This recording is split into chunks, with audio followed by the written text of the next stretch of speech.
Hi everyone, and welcome to Steve's Stitchy Spot, Flosstube number 5. My name is Steve, and thank you so much for taking some time to check out this month's Flosstube and my update on my progress. If you'd like to get in contact with me, you can find me on Instagram as Leading Men Fiber Arts, and you can always email me at leadingmenfiberarts@gmail.com. So, it's been a month. I'm here to do my May recap and show you the progress that I've made since the last time I've recorded. Not as much stitchy progress as last episode, but still some progress to show. I have a little bit of haul and of course a couple of Flosstube shout outs. So let's dive right in. This will probably be a little bit of a shorter episode, but that's okay. You can catch up with my progress and move on to your next Flosstube or podcasting viewing. So hopefully you have some stitching or crafting or making of some sort, and come on, join in on the fun. So to start off, I did tally up my stitches for May, or since the last time I've recorded, and I've stitched a total of 3,782 stitches. Again, that's my stitching progress. I have to realize as I'm watching everybody else's floss tubes that we all stitch at different speeds and amounts, and my progress is my progress, and I'm good with that. That being said, it is about a little over 1,000 stitches less than last month, and I want to attribute that to work traveling, but I was doing a lot of traveling last month too, so don't know. One of my projects is a little bit slower of a stitch since it is full coverage and there's lots of confetti and it's not my favorite fabric to stitch on, but we'll get to that when we get to that. So again, don't forget, this is the Flosstube. If you are interested in life updates, my other progress in terms of knitting and spinning, as well as what I'm watching and reading and what's going on here at headquarters of Leading Men Fiber Arts. Don't forget to check out the Dramatic Knits podcast that will be coming out in another day or two after this Flosstube. So I keep this strictly to the stitching. Everything else I put into the Dramatic Knits podcast. And as always, I like to mention, if you are interested in supporting the Flosstube, the podcast, and what we're growing and building here with Leading Men Fiber Arts, and the maintenance and improvements on the historic Taylor McGill building, which is where I'm at right now here in Clinton, Illinois, you can check out our Patreon group, which is listed below. And each dollar and subscriber that supports us via Patreon helps to maintain this historic building on our town square where our storefront is located. So thank you, thank you, thank you. All right, let's get into the first project that was spun on my wheel. So if you're new here, I switch out my projects once a week, and I have all of my whips on a wheel. And one of those options is New Start, which did get pulled in this last month. So you're gonna see a new start from me. I do go through that entire wheel and then it resets, which it just did this weekend. And then I go through all my projects again. So all my projects get a week's worth of progress before I touch a project for the second time. And the first project that was spun for me is A Year at Hawk Run Hollow by Carriage House Samplings. I am stitching this on 40 count Newcastle linen by Picture This Plus in the doubloon color. And I got a total of 572 stitches, and I worked on this for 5 days that week due to travel and whatnot and life and things. So, but yeah, I'm getting close to being done with the January block, the first block that I'm working on. And I'm not gonna fold out the whole piece because this is like a blanket, but I'm hoping to finish out the January block the next time this comes up in my rotation. I am stitching this all with the DMCs. I purchased this whole entire, that's truer to color, this whole entire fabric, pattern, and floss from 123 Stitch. And while it does recommend the NPI silks, I did not want to spend over double for that at the time. So I'm using all DMCs, but as you can see there, I filled in and got the rest of the lettering done and worked into the lady's dress. And I am stitching this 1/2 on the 40 count. So all that's left to finish out is the dress and then the top half of the lady, and then I can move on to the February block. So enjoying that. Nice to see some progress and have be very close to a mini finish, even though there's going to be 11 more squares after this, since each month has its own square. But I do really like this project because I wanted to do one of the Hawk Run Hollow patterns, but I did not want to commit to such a large piece for one specific holiday throughout the year. So I figured that doing a year at Hawk Run Hollow would be a good start to be able to leave this up all year. And sorry, you will hear zippering bags. If I do not zip them, I know I'm going to knock something over and I'm going to end up with stuff all over the floor, and I don't want that to happen. I do use these see-through bags that I purchased on Amazon. These are probably my favorite project bags. I do have one actual handmade small business project bag, and it's great, but I do enjoy the size and visibility with these bags via Amazon. So. All right, the next thing that got spun on my wheel was a new start. And so I have another wheel with all of my kitted future starts, things that I have the floss and fabric and pattern for on a separate wheel. So I spun the new start wheel and it picked for me Within a Dream by the Artsy Housewife. So I just talked about this last episode. I was lucky enough to go down and visit Color and Cotton down in St. Louis when I was down there for a Yarn and Fiber Festival, the Midwest Fiber Festival last month. And so I picked up what I thought was all of the flosses. Turns out I needed 2 more, so I did have to order those from 123 Stitch. But I did pick up the fabric, which is Color and Cotton. This is a 32 count linen in Over the Moon, which I thought went really well with the Within a Dream pattern. These are all of the flosses. As you can see here, I quickly learned about cutting my flosses to the right length. I am stitching this 2/2 on the 32 count, and I just opened up these specialty skeins since these were the first ones I really ever used and cut them. They are way too short to do a loop start with. I can, but it's not my preferred length. They're a little too short for me. So when I got to some of the new flosses that I got and some of the DMC that's called for in the pattern, as you can see, they're about twice the length.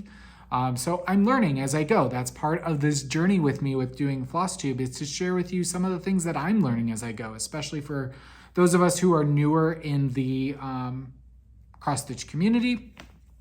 So I think I got pretty good progress on this. I got a total of 1,226 stitches in this. This is in Pattern Keeper, so I can tell you I'm up to 6.21%. And I worked on this the whole week, a whole 7 days. So there is my progress so far in that intricate border. And I don't know if you can tell here, I can. So this, I believe, is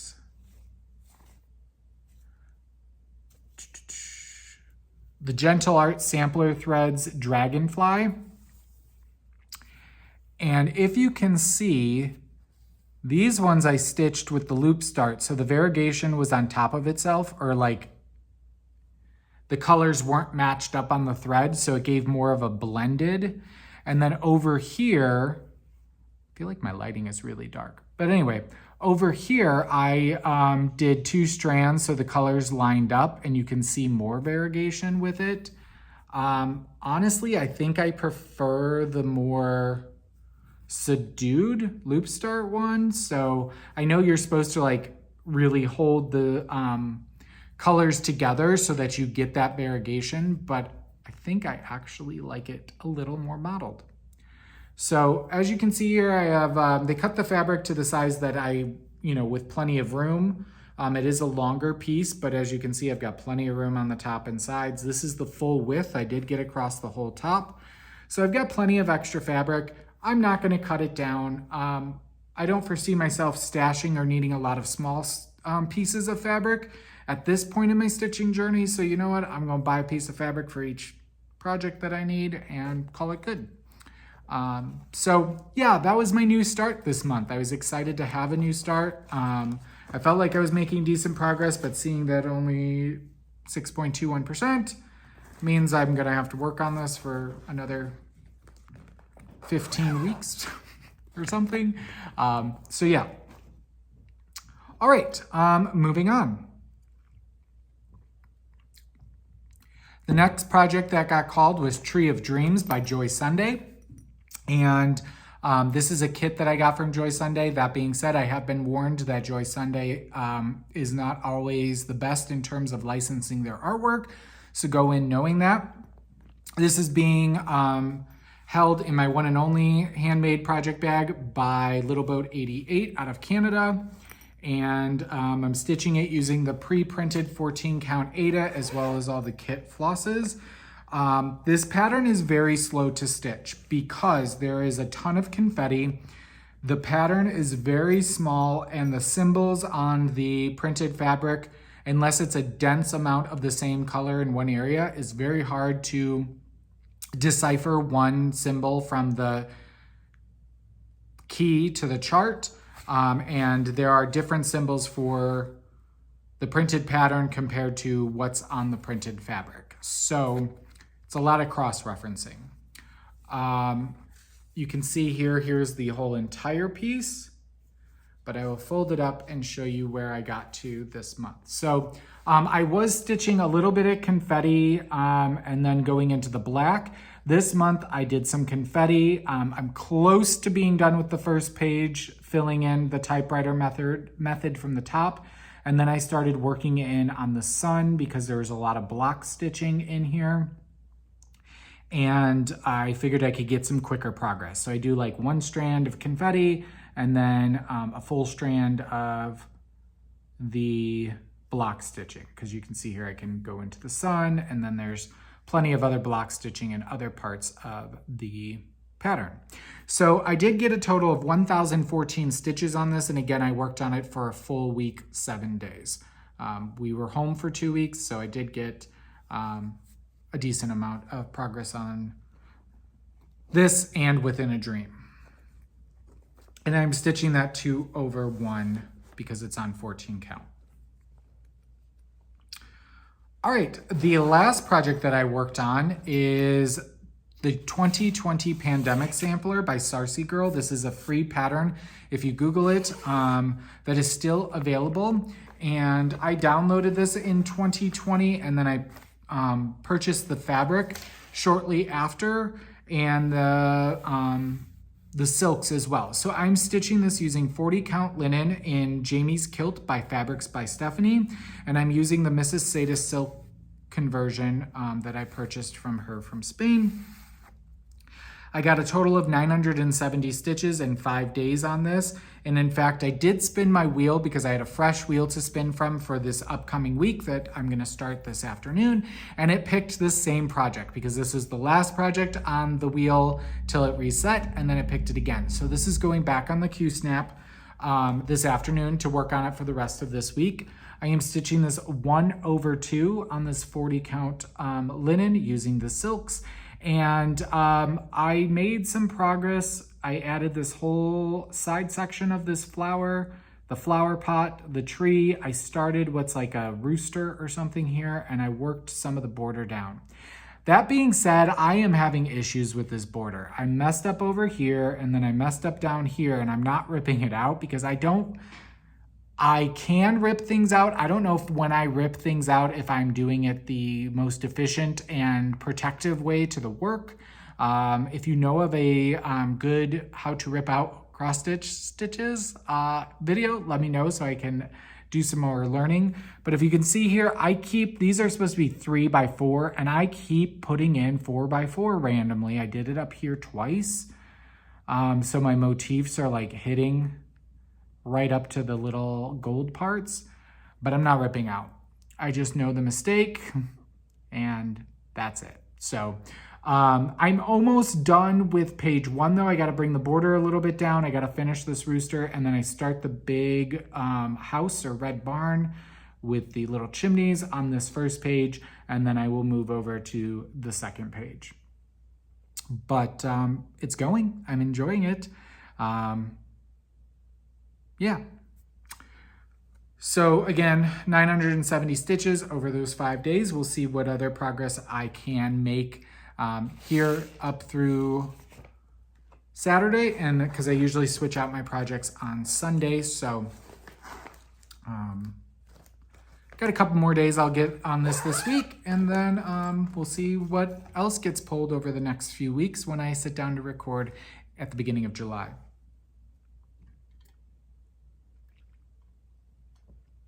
All right, I wanted to mention 3 more Flosstubers that I enjoy. Again, if you have your own Flosstube channel, please feel free to let me know in the comments below. And if you have some must-watch Flosstubers, please let me know about those in the comments below as well. I'm always looking for new Flosstubes and knitting podcasts and crafting podcasts to entertain me while I usually watch those while I'm knitting. I listen to audiobooks while I'm cross-stitching. So please let me know. Share the talent that is out there on YouTube. So the first one that I randomly scrolled on my subscription list was Fox and Rabbit.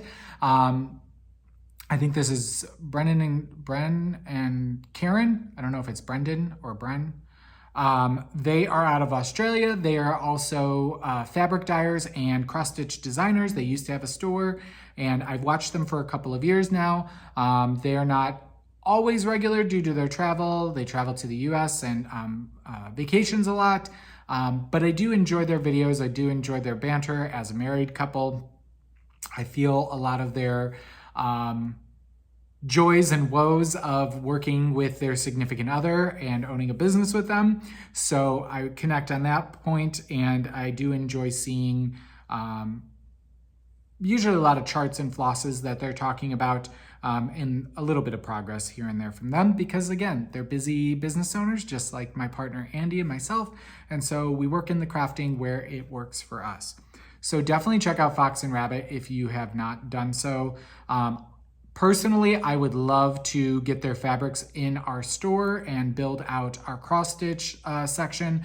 Unfortunately, they only sell their hand-dyed fabrics by the yard, and since we are not a traditional cross-stitch store or needlework store where we can cut and serge fabrics, I do not want to be selling full yards of fabric. Most people don't need a full yard. So if they ever do get down to offering smaller sizes, I would be jumping on that in a heartbeat. I do get their wholesale newsletter because I have signed up for an account with them. But right now their offerings do not line up with our current setup here.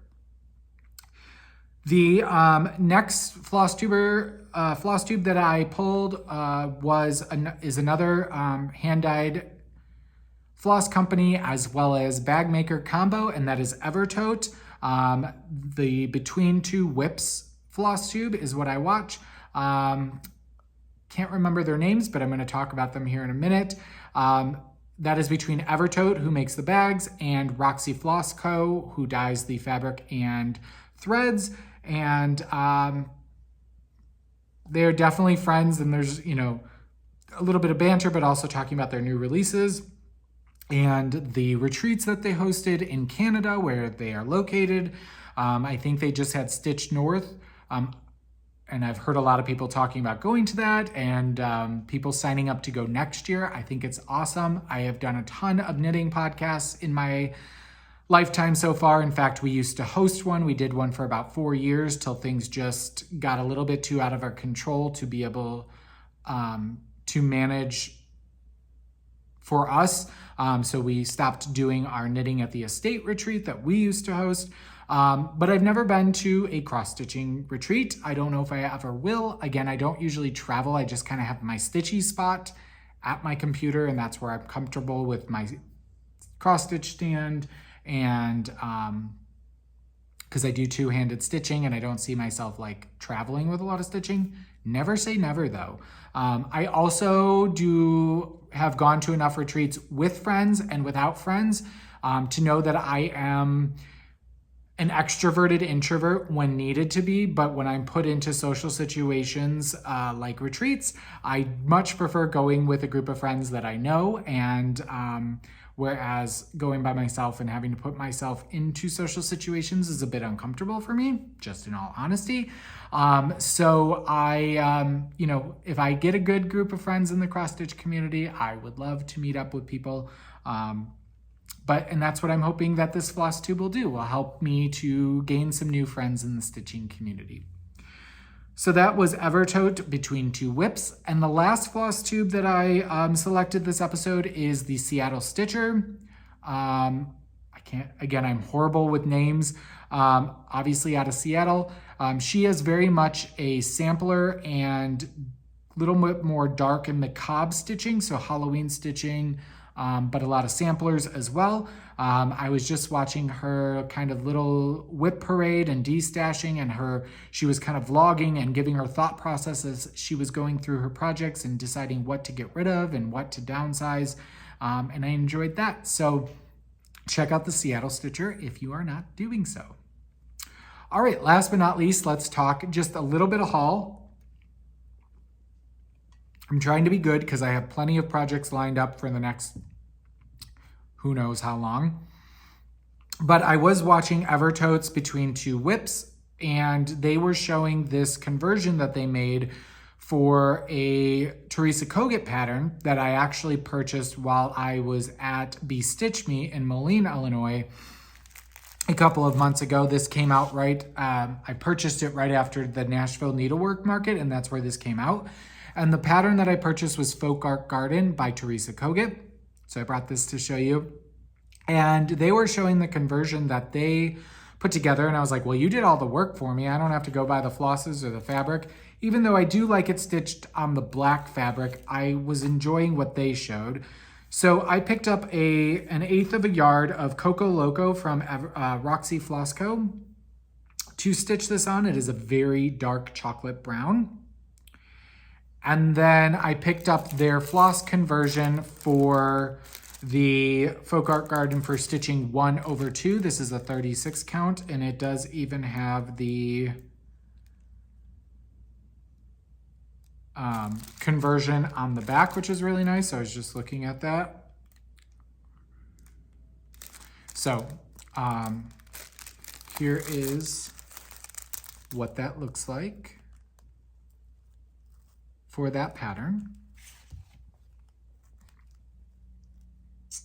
So I think it's gonna look really good. I saw them starting to stitch up theirs on their Flosstube, and I was like, yeah, I can do that. Plus, it gave me an excuse to try Roxy Floss Co. Since I have heard so much about them on other people's channels. I wanted to give them a shot. So that was my haul.